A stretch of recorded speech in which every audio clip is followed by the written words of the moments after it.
Alex, my brother, welcome to Cura Medicina. Thank you. Thank you. How Thank you are for you? having me.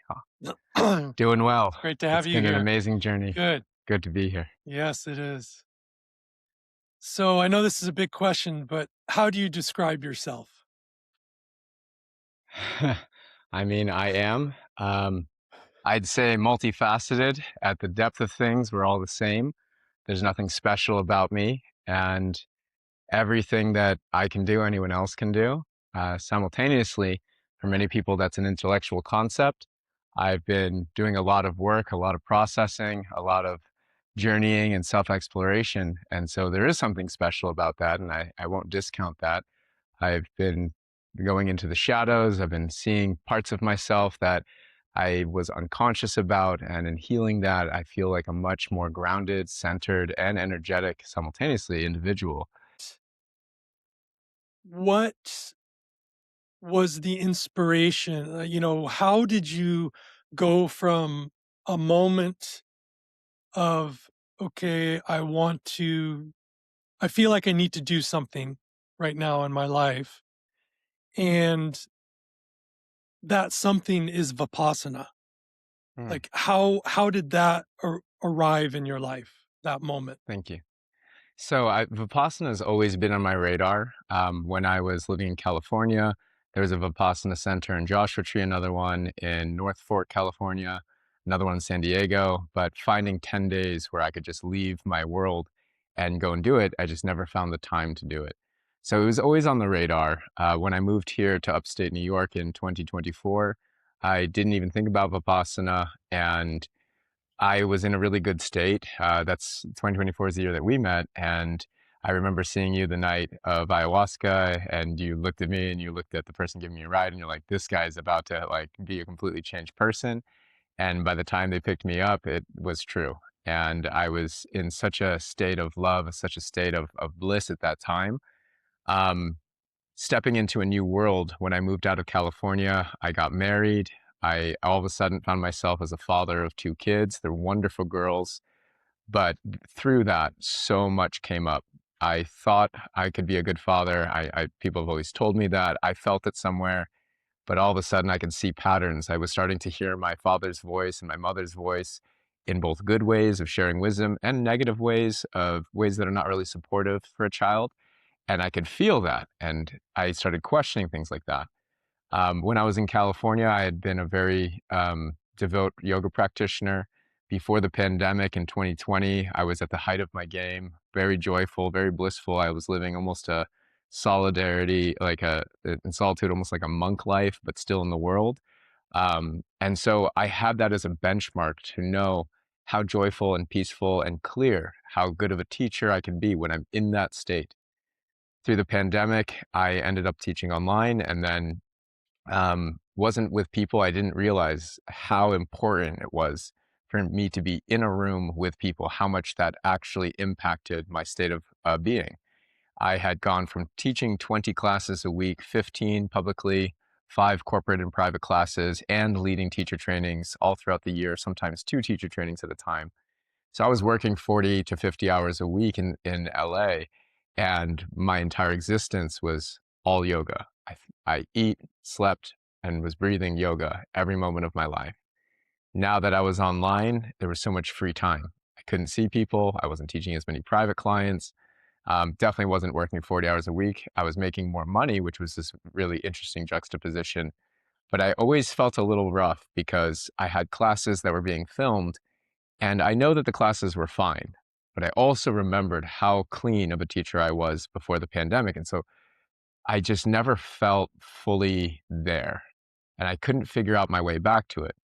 Fast forward, I ended up doing combo, then later ayahuasca, and I felt like myself again. I felt that great amount of joy and clarity. Then moved here to upstate New York, and through just the vicissitude of life, as they call it in Vipassana, the ups and downs, I found myself injured. I couldn't breathe. I fell in a skiing accident, and I was out for 6 weeks. And my body recovered probably after 3 months, about 12 weeks, but my mind never really came back. And because of that, I was in a very depressed state. I felt very miserable. My wife and I went through a lot of trouble because of that. She would later say, and she would say during, I think we need to break up because I just remember who you were. And if being here in upstate and being a father is not serving you, if you're not joyful, if I don't want you to get dragged down with this. So out of pure love for me, she was ready to set me free. And I was adamant that no, I want to be here. I've figured it out before. I want to figure it out this time. We ended up going to Hawthorne Valley, which is where our kids go to school. And at the farm store, there's a man named Dave, and he and I would talk. And he told me about Vipassana. He said there's a place right up the road. It's about an hour and a half from where we live, and that's the Shelburne Falls Vipassana Center. And so he kind of put that on my radar, and he told me to, to do it. It's something I'd always wanted to do. I talked to Anna about it, and we set a date. And I went on to a wait list and found out a week before, maybe 2 weeks before the date, that I was accepted and I could go.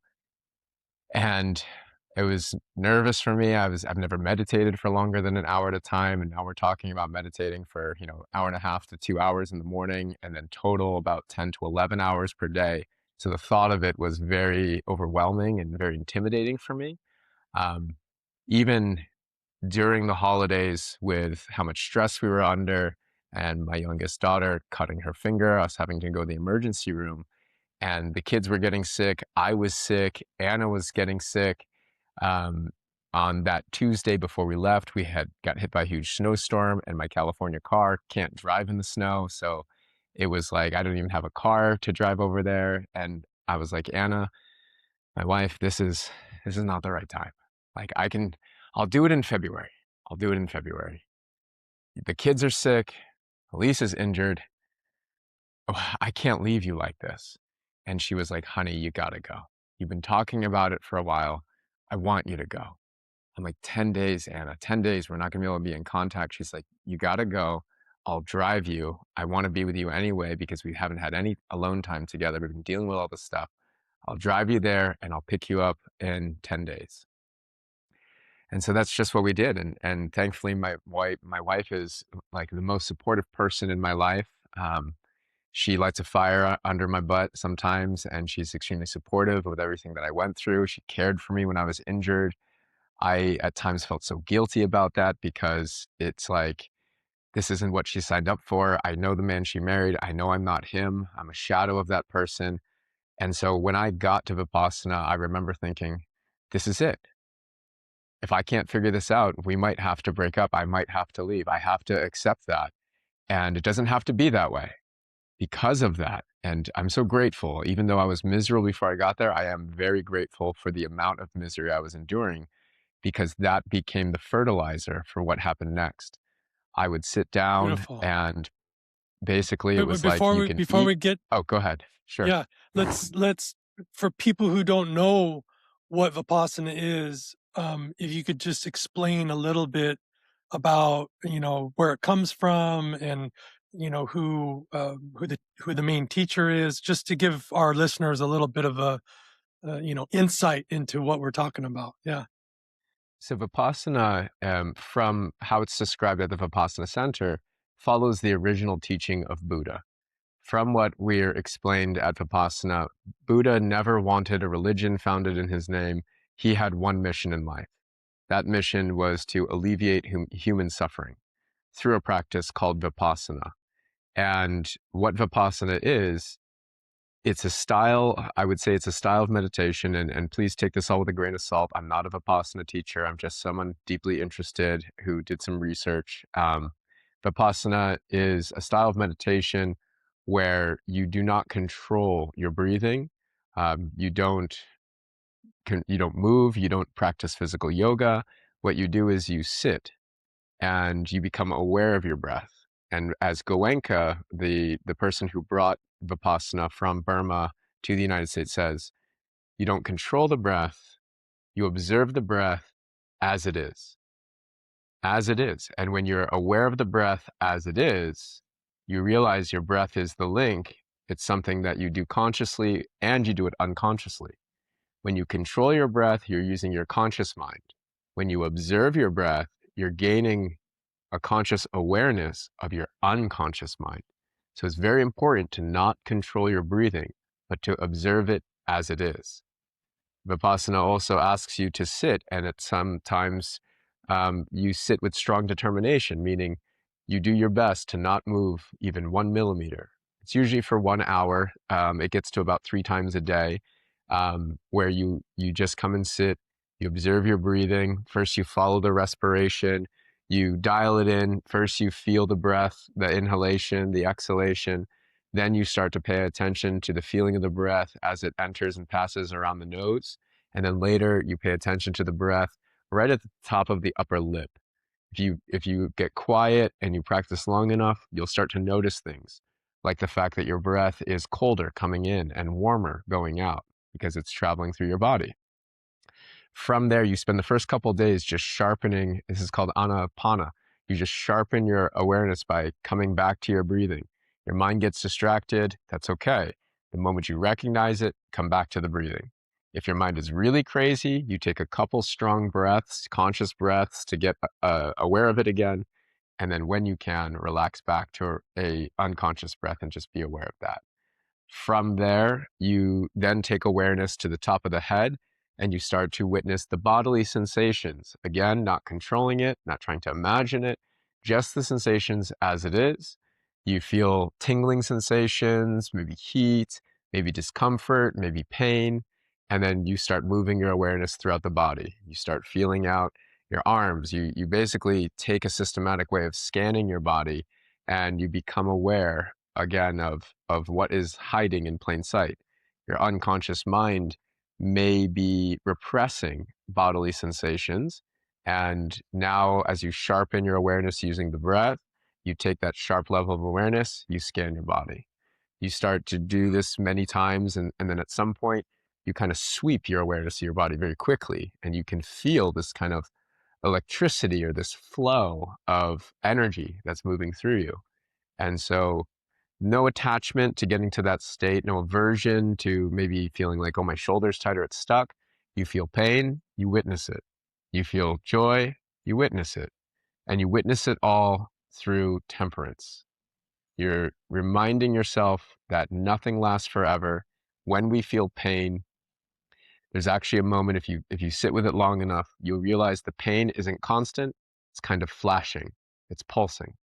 And so because it's pulsing, you realize that maybe I have pain here in my shoulder and it feels very intense, but here there's no pain. Somewhere just outside the shoulder, there's less pain. So it helps to gain perspective. I feel pain here. Normally I would identify and say, I'm in pain. I'm in pain. This is so much pain. Now I see it as it really is. Yes, there's pain right here, but 99% of my body is pain free. That difference lets you come to a place of peace because the pain, it's not that it doesn't exist. You don't walk away from it. You see it as it is in its proper place as part of a much bigger picture. Beautiful, bro. So let's go to the very first hour of the retreat. You know, you get there, you put your stuff in your little bunk room. Um, yeah, what was that very first hour like? So yeah, you get an introduction and then you put your stuff away. Then they do an orientation call that begins Noble Silence, and they're kind of going through everything, just laying out the rules and the regulations and everything.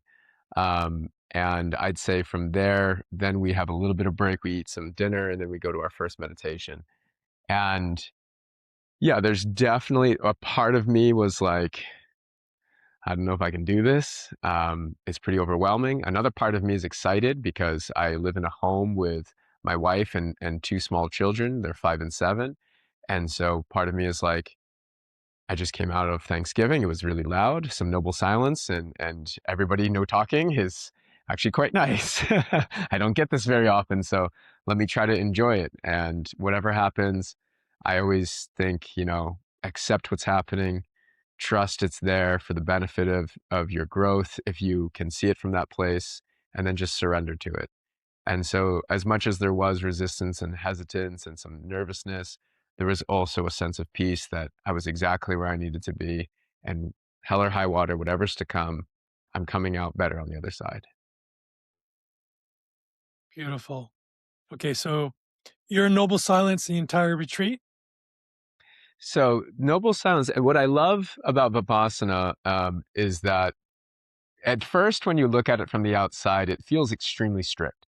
It's like noble silence, no talking. All these like don't have a journal, don't have a book, can't use your phone, all this stuff. You find out later that the reason those guidelines exist is for your benefit, right? If you need to talk, there are people you can talk to. If you need to make a phone call, just ask and they'll do it. Of course, it's better if you don't because you break your noble silence, you break your process. But they're so compassionate. They completely understand that life is a real thing and they're not trying to force you to do anything. They're just there to support you in the best way that you can. They're there to hold you in a place where you can give Vipassana a fair trial. And so if you use your phone every day, you grab a journal and write, and you walk away and you're like, this ain't working. It's like, well, did you actually go through it the way that they meant for you to go through it, or did you kind of do your own thing? Um, yeah. Yeah. So you get to the mat for the first time. Tell us a little bit about that first moment of sitting. It, it's the first moment's fine. First moment's great. Oh, okay, Goenka says it all the time. yeah, He says the first 30 minutes you're good, right? yeah, Around minute 30 you start the pain comes. The pain comes. And after minute 45, every minute seems like an hour. And in the first, and this is for all of them. It's so funny because Goenka talks about it and it's 100% on point. He says that you're probably thinking to yourself, um, how long have I been sitting here? Oh, the people probably forgot. I'm sure an hour passed. Maybe their timer the timer ran out of battery. They forgot. Something's going on. And you want to open your eyes. You want to look around. And maybe you do. I probably did. I probably opened my eyes and looked and was like, it really feels like it's been more than an hour. I don't know what's going on. So that first session was definitely getting to know you, feeling my low back, feeling my SI joint, feeling the pain in my neck, and then honestly, everybody that does Vipassana says the same thing.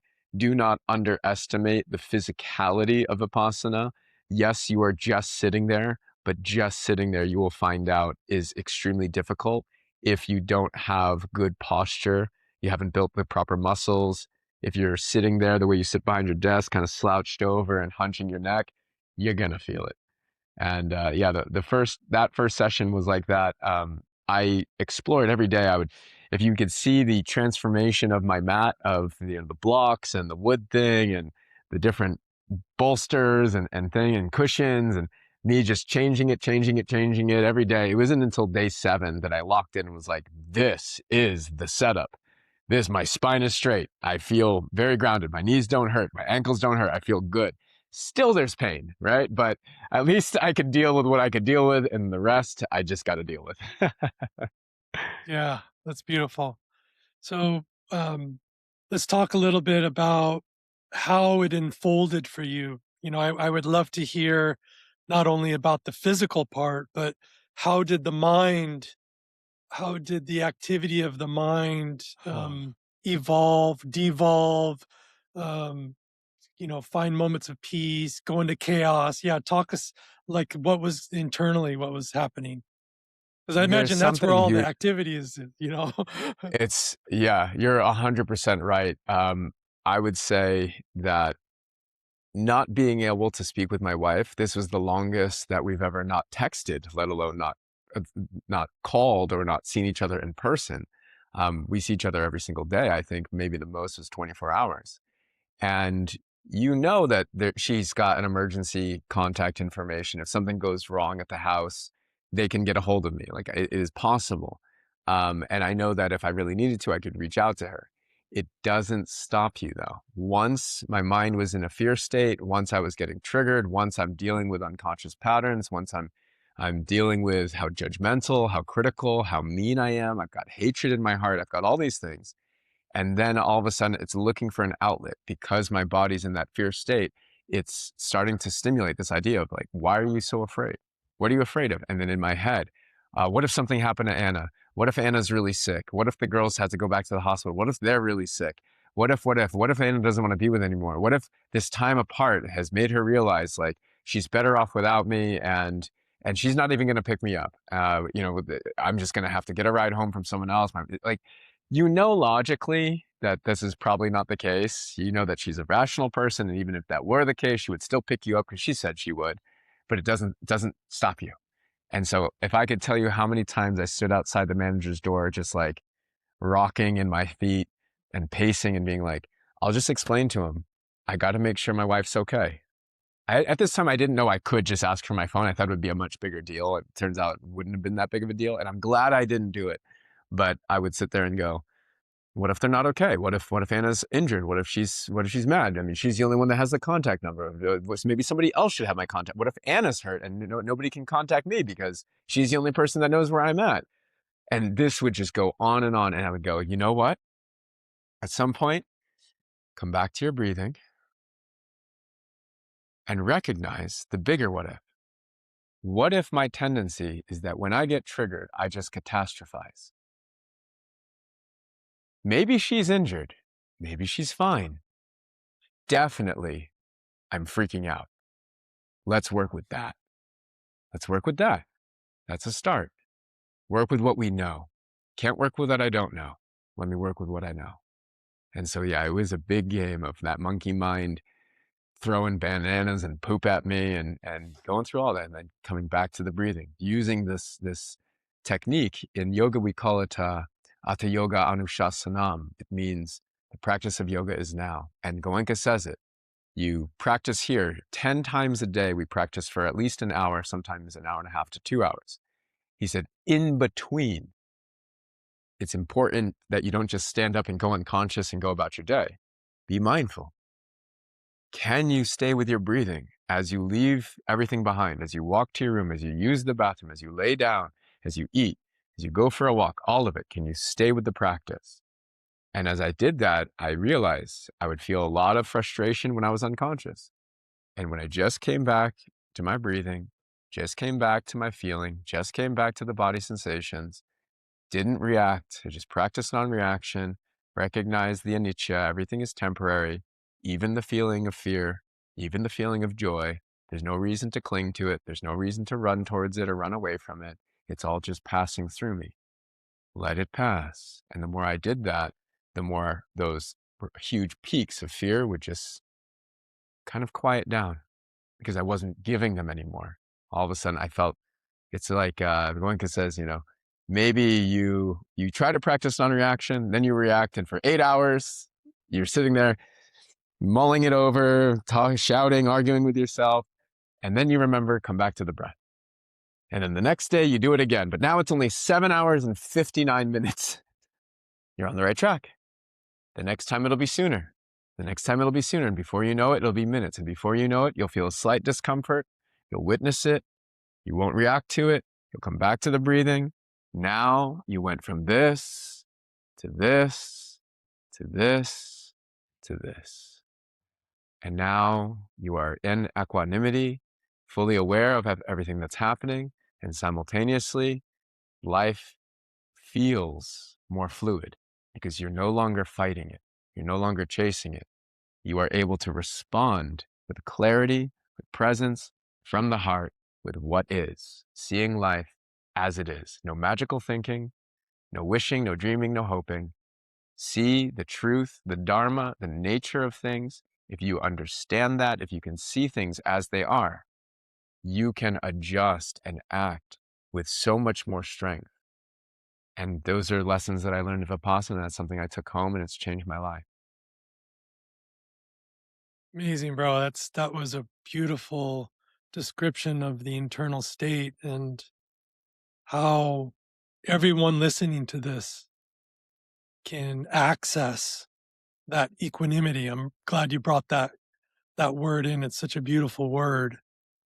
And I'm wondering, so and this is probably the most important part, is that yes, it's one thing to be in the state while we're sitting, but what kind of state are we in as we get up? And I think about this in the medicine world too.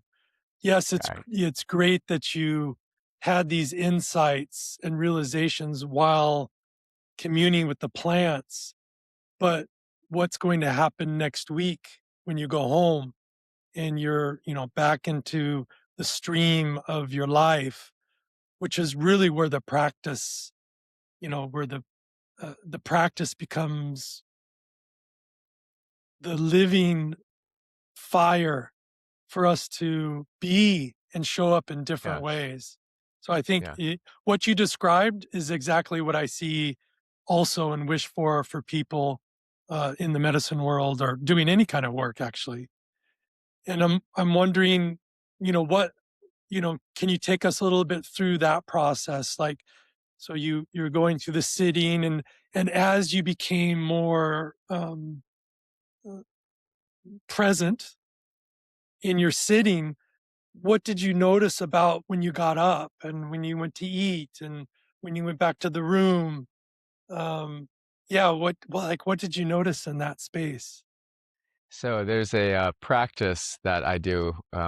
I practice yoga, and you promise not to do yoga. You can go stretch a little bit in your room, but they just want to purify everything and just say, give this a fair trial. If you do other stuff, it'll just mix it. Like when you go home, do whatever you want. You're here to give this a fair trial. Give it a fair trial. So I didn't do yoga. I would go for a walk outside. So I've been practicing this thing which studies the biomechanics of movement, and it's about addressing the spiral lines in the body, looking at your gait cycle when you're walking, and recognizing if you're walking stiff like this, is actually not very fluid. It's not very economical. You should have rotation in your spine because when you walk with your legs like this, if your right leg walks forward, your left shoulder connects to it like this. Mm. Then opposite. When you're walking forward, you should be pushing off of your heels, using your glutes to connect. Most of us don't do this. And so people have really bad walking cycles. They end up with ankle injuries, knee injuries, hip injuries, you name it, because the body's not being used the way it could be. It's kind of like driving your car with the tires misaligned and the transmission all shaky. It's not going to work out very well.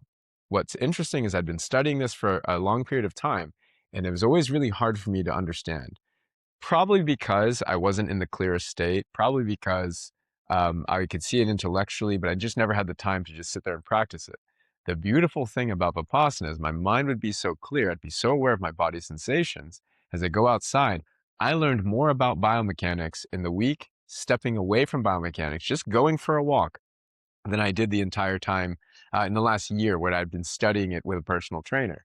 So the thing that Goenka says is practice an hour in the morning and an hour at night. At first, you're like, that's 2 hours. That's way too much time. Well, you just came out of Vipassana. You were doing 10. I was doing 11 hours because I'd go in early and stay late. Um, Here's why you do 2 hours. Because you go into meditation, you drop into a deeper state of awareness. In that state, there's no stress. In that state, your mind is resting because the monkey mind is being quieted. You're into the body sensations. You're feeling the energy flow. So what ends up happening at the very least is your sleep quota drops. The first day I was there, the wake up call is 4 a.m. That's when the wake up call is, 4 a.m. And then at 4:30, they say meditate either in your room or in the hall. Or if you have a pagoda, you can go into the pagoda cells. He says, do that hour and you'll find that your sleep will drop at least 1 hour. And so it's a wash.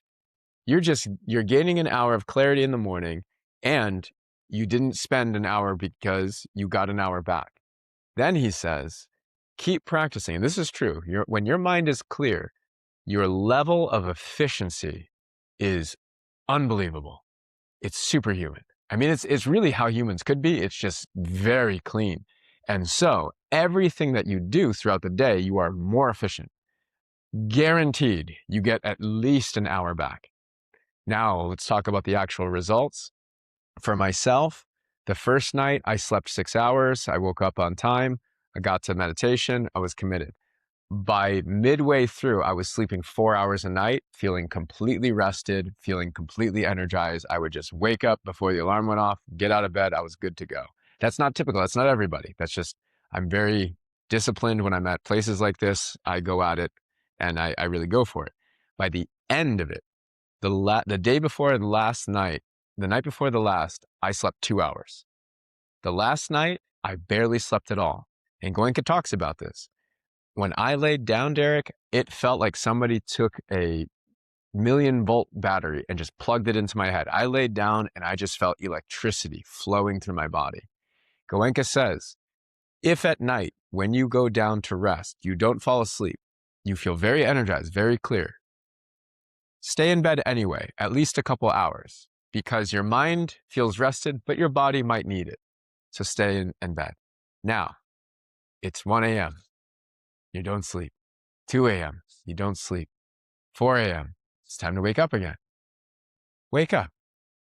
Be honest. What are you feeling? You don't feel tired? Don't worry. You're okay. But if you wake up at 4 and you're like, oh my God, I didn't sleep. Like, am I going to be okay? Now you're actually just stressing yourself out. And now you're going to have a really rough day.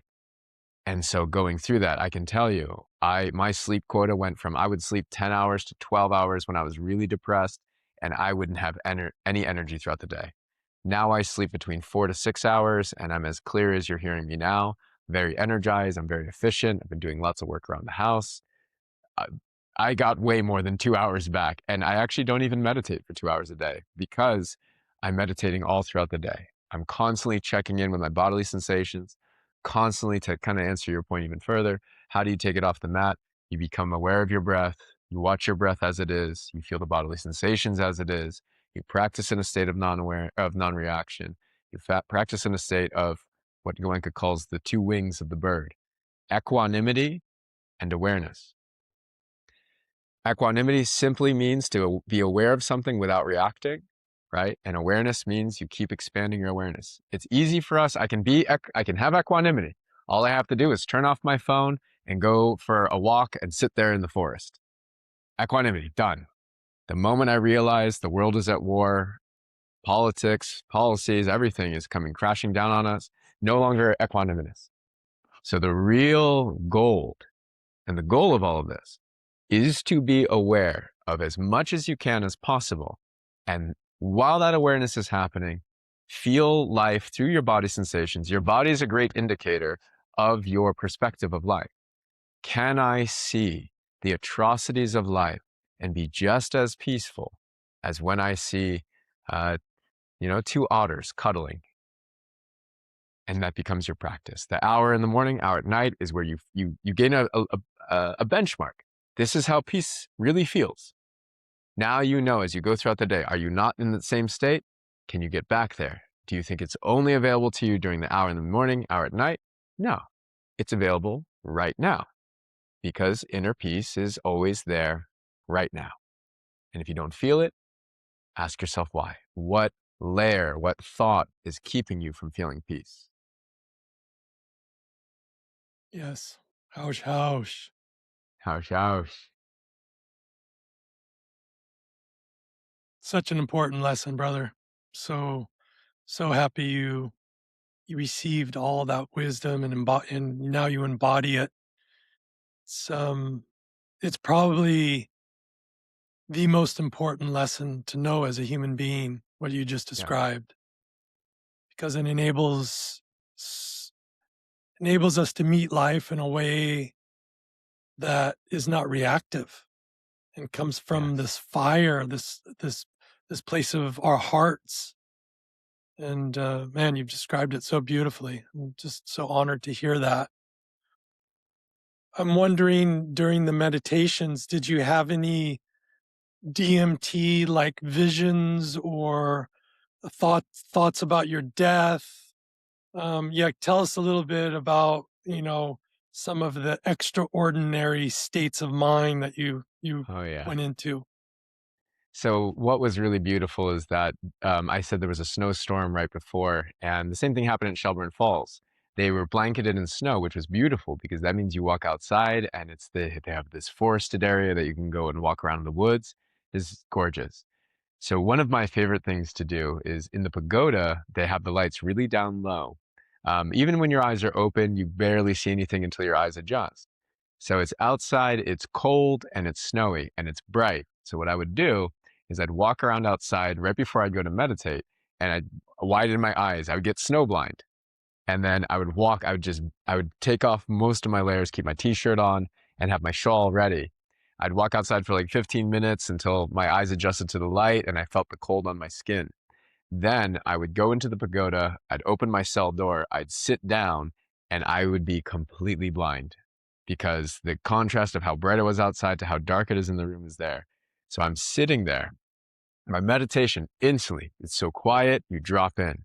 My body is thawing. It's cold, and now I'm feeling the radiant heat, just like my entire body's on fire. Simultaneously, whether my eyes are open or closed, can't see anything in the external world. So what do I see? I see the inner consciousness. I see the patterning of light. I'm seeing sacred geometry. I'm seeing the things that I would see on DMT experiences and ayahuasca. That would be during the day. At night, I would also sit down. It'd be pretty dimly lit in the Dharma hall. Everybody congregates and we meditate together. A few times I would sit there and meditate. I'd close my eyes and I saw sleeping Buddha laying on his side, gold, and this like red, light Japanese, Chinese lettering all over it. I saw, again, sacred geometry, the Sri Yantra, flower of life, just absolute bliss states. I felt the feelings of unconditional love. I felt deep peace. I would say what I really loved about Vipassana is, and I've heard this before, medicine and plants can get you there. You can't stay because it's entheogenic, meaning it's coming from the outside. When you do it through Vipassana, you realize the neurotransmitters that are hit when you're taking ceremony, those neurotransmitters are in your brain. You already have the ability to trigger them. And so now it's endogenous. It's coming from the inside of yourself. And now I'm triggering DMT. I'm triggering these altered states of awareness, and I can stay there forever. Why? Because it's not coming from the outside. It's coming from within. So that was absolutely amazing. To answer your second part about death and about other lives, that didn't happen a lot while I was there. One thing that that Goenka says is, as you clear your mind, as you peer more into your unconscious, your memories will get better. You'll start remembering things will come up from your childhood because that's all, like, your unconscious mind knows everything, has a perfect recording of everything that has come through your body sensations, through the five sense doors since you were in your womb.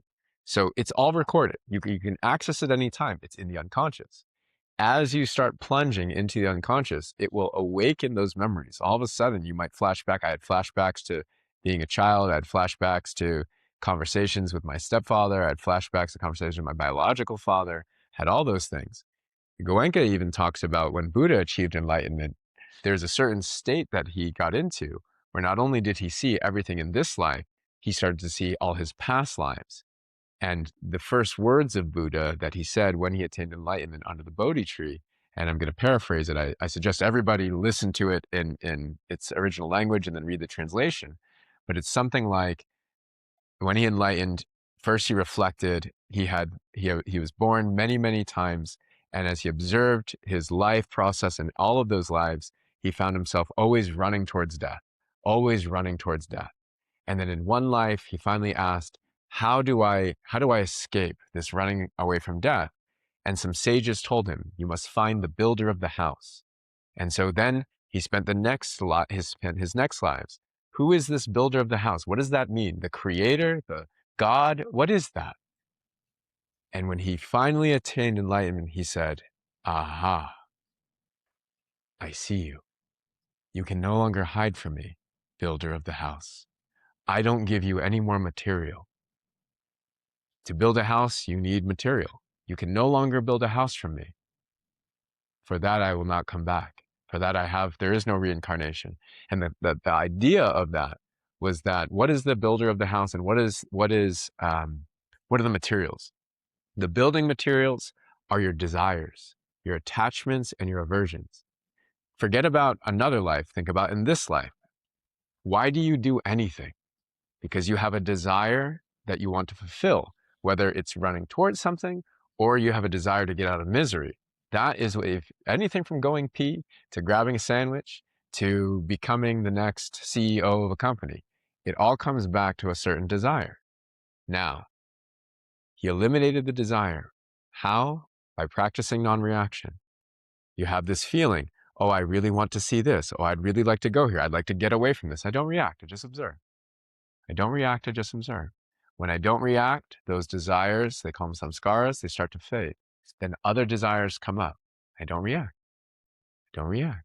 Then deeper desires come up, maybe something from childhood, and you're like, oh wow, and I'm going to react. That's so deep. It's in my pattern. It's in a base core of my identity. Now I react, and I go, you got me. I don't react. Come back. And you do this time and time again. You get to a place where there's nothing in this world that can push you or pull you. Now you are set in equanimity. Now you're free. Because freedom means you're not a slave to your compulsions. You're not a slave to your attachments or your aversions. It's not that you don't do nothing. You actually can do anything now. True freedom is the ability to do anything without the necessity. You no longer feel like you have to. The moment you feel like you have to, you got to ask yourself why. Probably going to do it with some fear in you, and you won't do it as well as you could if you realize you don't have to. Anything we do with an expectation is already muddied. We do things and we are present with what we're doing. We're fully there. We're fully committed. Now it's beautiful. We're not attached to the outcome. Because we're not attached, when something comes up, we adjust. If we were attached, I can't adjust. I'm too driven. It's got to be this way. It's got to be this way. I don't see life as it is. I'm trying to force life as I want it to be. It doesn't work. This comes up, I adjust. This comes up, I still head in this direction. I'm having just as much fun working this way as working this way. It's not the plan that I laid out, but it's the plan that works. Yeah, for me, spontaneity is a huge part of that because we get so rigid in our structures of wanting to do a certain thing in a certain way. And spontaneity is this beautiful energy that when it's Right. in the state that you just described, when you're like you're ready to move, right? You're ready, okay, this is my plan, but oh wait, there's this thing and I'm going to move that way now. And That's that right. that is really that's where the fire for me comes in, right? To be like in the state of presence where you're moving with what's arising and not because you had this plan and this is the way That's it's right. going to be and That's right. but then oh no, life is presenting this other opportunity, this other um beautiful dance that I would totally Yeah. miss if I were Right. locked in, Exactly. to what I'm so that I love the way you talked about that. And spontaneity is such a vibrant part of life, That's it. and if we just follow a certain predetermined, projected path, we miss all of that. We miss all of That's right. those beautiful sparks that Yeah. arise in the day, and they always happen. And the crazy They're thing always is, there. They're always happening.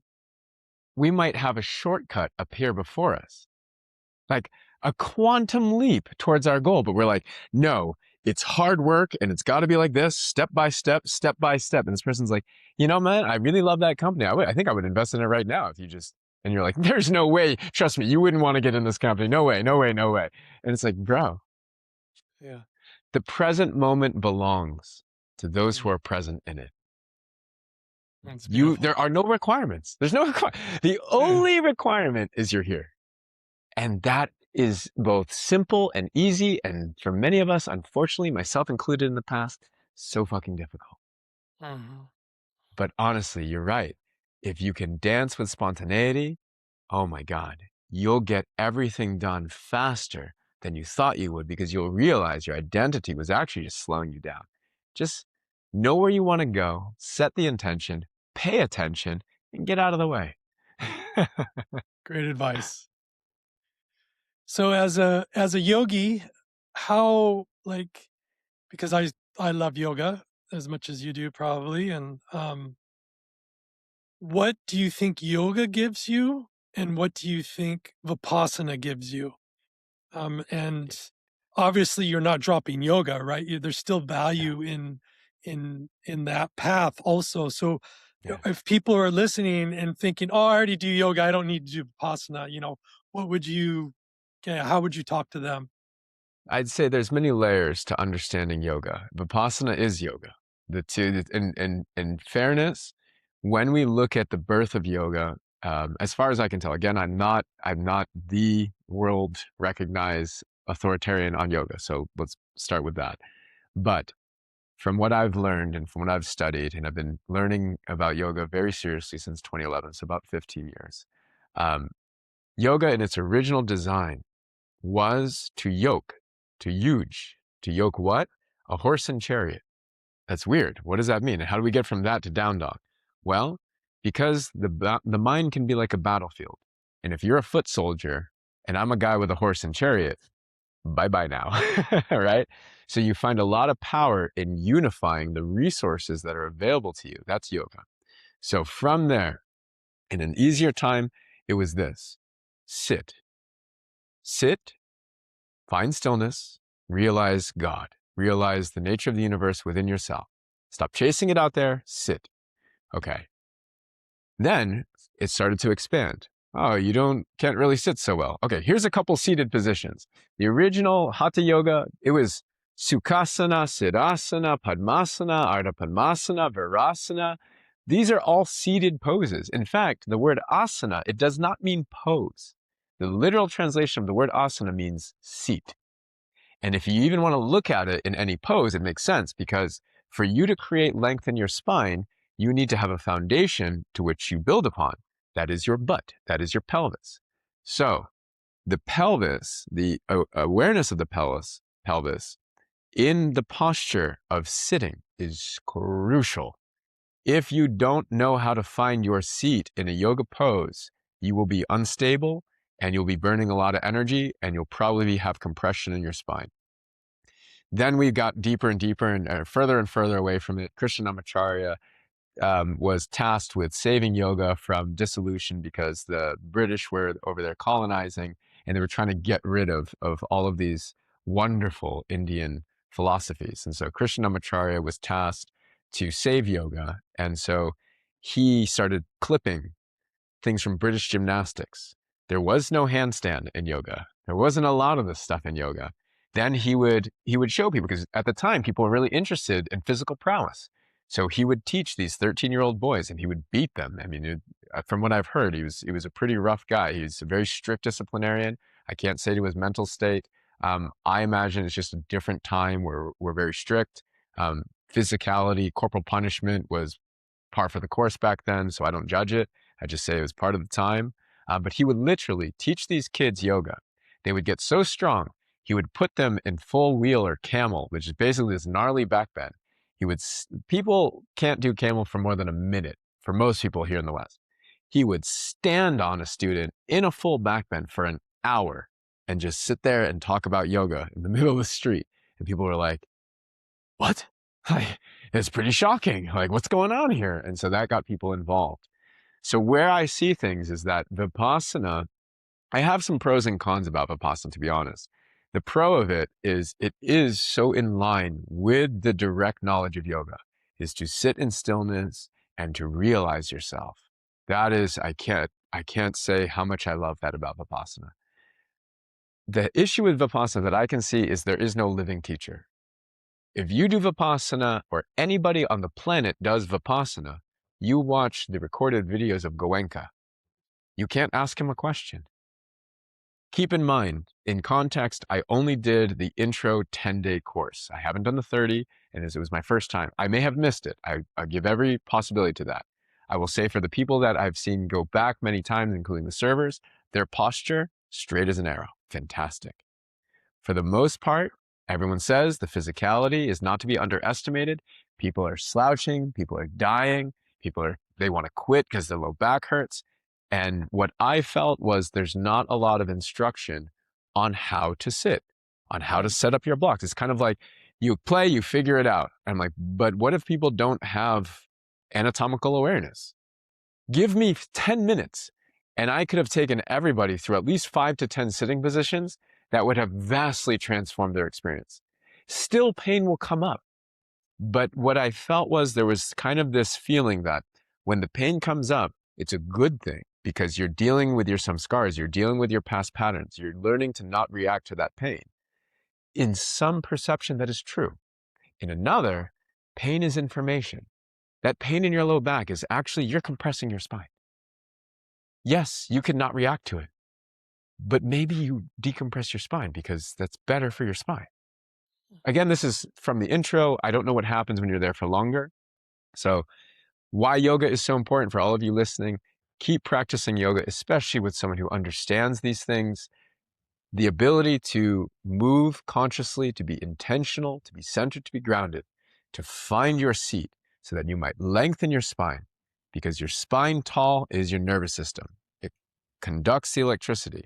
If your spine is all thrown out of shape, your antenna's not there. You're not able to send information within the body. You're not receiving the body sensations. Things will get blurry and dark, just like an antenna with an old television. So you practice the physical asana to be more aware of your breath, to create space, to create length, to create strength so that you can sit there for a longer period of time, to also regulate your nervous system so that you can sit there in stillness for a longer period of time, and then do Vipassana as well, because you don't know what you don't know. And the moment you just sit there in stillness, you realize moving around, helpful, can also be a distraction. In pure stillness, you got to deal with what's coming up. You can't move your way out of it. You can't force the breath out of it. You're just observing your breath. You're observing your body. You're observing your mind. You're observing your emotions as it is. And that's beautiful. And that will take your yoga practice to another level. And your yoga practice will take your Vipassana practice to another level. My heart, my soul believes there is room for both. I understand why they separate it, but I think it's a little bit unfair. I think people should be given a lot more instruction. Basically, it's sit there, you're going to suffer, it's going to be hard, go through it, don't react. And if it's really bad, get a chair. It's like even people in a chair, they don't know how to sit in the chair. That's better. It's not great though. there's ways around it. Yeah. Beautiful. Maybe you could retell the story that you told at the very beginning when we had to stop and start over. Yeah, just as a way to kind of bring this all together. I felt that was a beautiful ending story. So, Yeah. you want to tell that story? Yeah. So the story of me at the top of the hill. Yeah. Is that what you mean? Yeah. Yeah, yeah. So I came into Vipassana having gone through Thanksgiving weekend, and it was a weekend. We had Thanksgiving Day. We had 24 people at my home. We had 20 people staying at our home. And that means I had to get all the rooms prepared. I had to make sure everybody had water, everybody had everything. And they stayed from Thursday all the way through. I think everybody left on Sunday or maybe even Saturday. And so there's a lot of work to be done. We don't hire anybody. We do it all ourselves, just me and my wife. And culturally, we do it all ourselves. We don't even, if people volunteer, we usually tell them no, we'll do it kind of begrudgingly because we really do need the help. I I logged 7,000 steps on Thanksgiving. I never left my property. That was just walking from room to room and kitchen to kitchen, moving food around. I was going through it myself. I've been questioning whether I should be in upstate, questioning whether I could be a good husband, questioning whether I'm a good father, questioning whether I could be a yoga teacher. Even if I move back to LA, can I still do it? I just doubt, doubt, doubt, full of doubt. And then my stepdaughter cut her finger. We ended up in urgent care. They glued it, didn't stick. That was a whole nightmare. She didn't want to have it glued. She didn't want to feel the pain of it. She ended up doing it, got no sleep that night. And then she got sick because she was under so much stress. Then the glue didn't stick. We had to go to the emergency room the next day. Mm. So this is just giving you context of what it was like from Thursday, Friday, Saturday, Sunday. And then Monday came and it's like, okay, everyone's gone. We have our house back sort of in order. We haven't slept because our kids have been sick and they're up all night. They're throwing up, they're coughing, they're having a really tough time. And then I'm supposed to leave on Wednesday morning. On Tuesday, snowstorm. And I'm like, my car can't drive. And my wife, I don't know what to do. I don't want to leave. My kids are sick. I'm sick. My wife's sick. My wife tells me, it's better for us to be sick now. It's been a few days since we've been sick. That means we're coming out of it. It's actually better than if we were all healthy when you left, because maybe we get sick in the middle of it and then I really need you. At the same time, my brother was working remotely and I asked him, please, could you just stay? because we have friends, but I would love it if there was a man in the house, someone else who can drive in case Anna has to go to the hospital again. You can watch Rosie, whatever. It would just make me feel a lot better. I kind of don't want to go. I don't think I can. Can you please stay? And he said yes. So because of that, on Wednesday morning, I went there. I remember the text message I sent my wife that said, honey, I might cry. Honey, I love you so much. Thank you for everything you've done. I'm so sorry about how I've been lately. I just want you to know I will do everything in my power to be the husband I think you deserve, to be the father the kids deserve. I'm not it right now, and I hope to be. And I'll do everything. And I remember sitting there, and it's interesting because people would, with your free time, what can you do? You have no book, you have no phone, you have no journal. You can walk around, you can sleep, you can't eat because the cafeteria is closed unless it's lunchtime. So I said to myself, well, I could go sit in my room and think. That's not going to help me. Or I could go meditate. Or I could get a little bit of walk and then go meditate. I'm never going to get this opportunity again. How can I step away from a family for 10 days? This is my opportunity. I'm going to invest every waking moment into this. I'm taking this very seriously, very, very seriously. And I did that. And every day I did that, it paid me back in spades. More energy, more clarity, more calm, more peace. By day 4, I could already feel like I'm a different person. On the very last day, I walked. It was dawn. I ate breakfast early. I walked up to this hill that overlooks the pagoda where all of the cells are. And I had so many moments of darkness, of sadness, of fear, and then of joy. And in that moment, I can still remember it. The pagoda's got all these gold caps on it, gold painted caps. And it's dawn. The sky is like purplish orange, and the sun is just hitting the pagoda. And in that moment, I feel the change. I'm so joyful. I'm so happy. I'm so thankful. I'm so fucking grateful. Thank you, Goenka. I'm like, this person I'll never meet, this person who died before I even knew he existed. What you've done for me, I can never repay. Thank you, thank you, thank you. I'm so happy.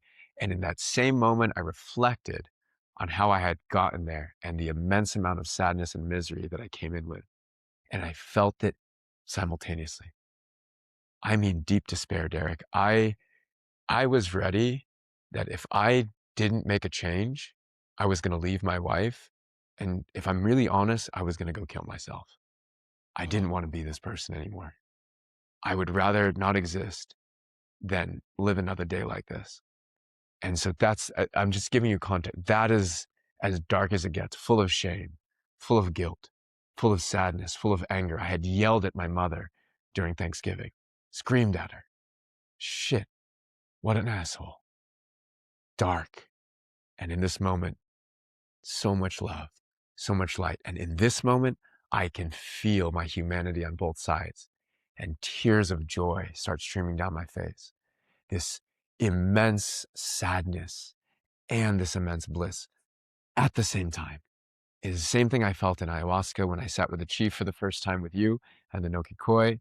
That, when you're in ayahuasca, you're hearing people purging, you're hearing people crying, you're people wailing, people laughing, you're hearing the chant of the chief, you're hearing the chant of the page, you're hearing the music of the chanas. It's like the greatest cauldron of humanity. And I felt it all in that moment within myself and just tears of joy, tears of joy. I've never felt that expansive without medicine until Vipassana. And for that, I am forever grateful, regardless of my reservations and what I would like to see change. Like they said, I don't have to teach Vipassana. I can alter it the way that I think would be better for people. I know it's difficult for people to do 10 days. There's ways you can do it in less days. There's ways of making it more efficient. That's the way my mind always works. And currently, that's what I'm exploring is how to share the gift of Vipassana and the insights and the realizations, the peace, the clarity in a format that's maybe more accessible for people. I'm glad you went, brother. I want you around for sure. So, Me hallelujah too. for that. Do you Hallelujah. have any departing words for the peoples listening? Something that I've consciously said and that I've changed in the past. As a yoga teacher, I say There is differences in many poses, but there's a universal concept that I think can help everyone, regardless if that's in your asana on your mat, or you're just driving in your car, or you're brushing your teeth, or taking a dump. And that is, keep your spine long, keep your breath strong, keep your mind and your heart on. Be aware of your bodily sensations. Your body knows the truth in every moment. If something doesn't feel right, do not gaslight yourself. Honor that feeling. You either need to have a conversation with your body or listen to your body. There are ways of muscle testing yourself. There are ways of using pendulums. When you get deeper and deeper, you'll just know. And the more you practice, the more you'll trust what you know. And I promise you, all of life will open because you'll be aware when you start to feel down and negative. You'll make changes. Negativity is not a punishment or a death sentence. Negative feelings, negativity, bad feelings, whatever you want to call it, is simply information you're not on the right path. The path towards what? The path towards joy, peace, and happiness. How do you know? Well, if you were on that path, you would feel joy, peace, or happiness. Because you don't, you're not on the path. Don't dwell. As Goenka says, start again, start again, start again. Practice patiently, consistently, persistently, intensely, arduously, compassionately. Practice from your heart. And then the last thing I'll say is trust in the 4 pillars of yoga. The 4 pillars are gyan, the knowledge, the intelligence, things you can study; karma, your doing, the way you act; kriya, your awareness, subtle awareness, aware of the body sensations; and last but certainly not least, bhakti, devotion, practice from your heart. To simplify and summarize, don't just know, do. Don't just do, be aware of what you're doing. Don't just be aware of what you're doing and know what you're doing. Do it with love. Do it half-heartedly, you get halfway there. Do it wholeheartedly, take you all the way to the top. You deserve it. One of the greatest things any of us can do out of self-love is to be non-reactive. Do it for yourself, do it for others. You will find out how powerful you truly are when all of the distraction fades. And it may be painful. It's definitely going to be uncomfortable, but I promise you, there is a place of peace that exists within all of us. It is always there, always there. You just have to let go of what is keeping you from it. Haush, haush. Haush, haush. Thank you, brother. Beautiful podcast. Thank you so much, Derek. It's a pleasure.